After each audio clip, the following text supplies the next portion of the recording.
ప్రతి కన్నీటి వెనుక ఓ కారణం ఉంటుంది. ప్రతి దుఃఖం వెనుక ఓ గాథ ఉంటుంది. జీవితంలో ఎదురయ్యే ప్రతి దుఃఖానికి ఓ మంచి ముగింపుంటుంది. అయితే వీరికి ఆ మంచి కరీంనగర్ డాక్టర్ పద్మజ గారి రూపంలో ఎదురైంది. పెళ్ళై 18 సంవత్సరాలు అవుతుంది. ఎక్కడెక్కడ దిగినా గానీ కాలే. ఇక్కడ పద్మజ హాస్పిటల్కి వచ్చినాక ఇప్పుడు ఎన్నోసారి వచ్చింది? ఫస్ట్ సారికి వచ్చింది. 18 సంవత్సరాల తర్వాత 18 సంవత్సరాలు మరి మస్తు టెన్షన్ వచ్చింది కదా. కళ నిజమే. ఇప్పుడు 18 ఏళ్ళు కళ నెరవేరింది. మస్తు టెన్షన్ పడ్డా. టెన్షన్ అయింది. అవుతుందో కాదు మంచిగా హార్ట్ బీట్ వచ్చింది కదా, ఇంకేంటి ప్రాణం వచ్చినట్టే. ఫస్ట్ దానిలోనే మంచిగా బేబీ బాగుంది, హార్ట్ బీట్ బాగుంది. Thank you madam, thank you so much.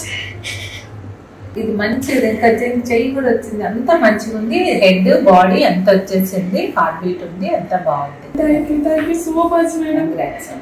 సంవత్సరాలు దాటి దశాబ్దాలుగా కృంగతీస్తున్న ఈ సంతానలేమి అనే సమస్య చిన్నదేమీ కాదు.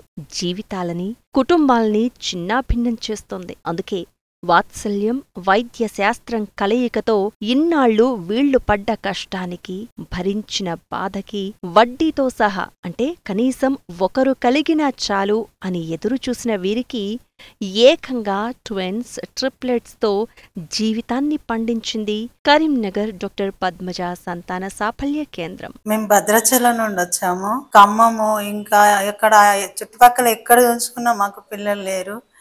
మేడం గురించి తెలుసుకొని మేము వచ్చాము. 24 సంవత్సరాల నుండి పిల్లలు లేని బాధ అనుభవించాము. ఇప్పుడు నాకు 3 ఉన్నారు. మేడం దగ్గరకు వచ్చినాక నేను ఎంత గొప్ప మాట విన్నానని ఎంతో సంతోషిస్తాను. 1, 2, 3 ఉన్నాయి. 3 హార్ట్ బీట్ ఉందమ్మా, అంత మంచిగా. ఎందుకంటే నేను ఇట్లా తల్లిని అవుతున్నాను అనుకోలే మేడం. అందరూ ఎన్నో నిందలు ఉంటా మేడం.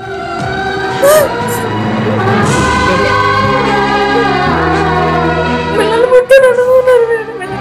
అన్నారా? ఎవరది అన్నోళ్ళు? నవ్వే వాళ్ళ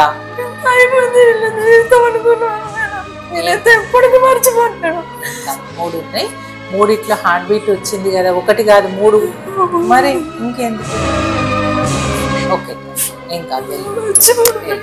ఇలా వీరికి ఇంకా ఇలాంటి కొన్ని వేల మందికి బాధను తుడిచి, రక్త సంబంధాలను పెనవేసి, వెలకట్టలేని ఆనందాన్ని, జీవితానికి సరిపడా సంతోషాన్ని అందిస్తూ కొనసాగుతోంది కరీంనగర్ డాక్టర్ పద్మజ సంతాన సాఫల్య కేంద్రం.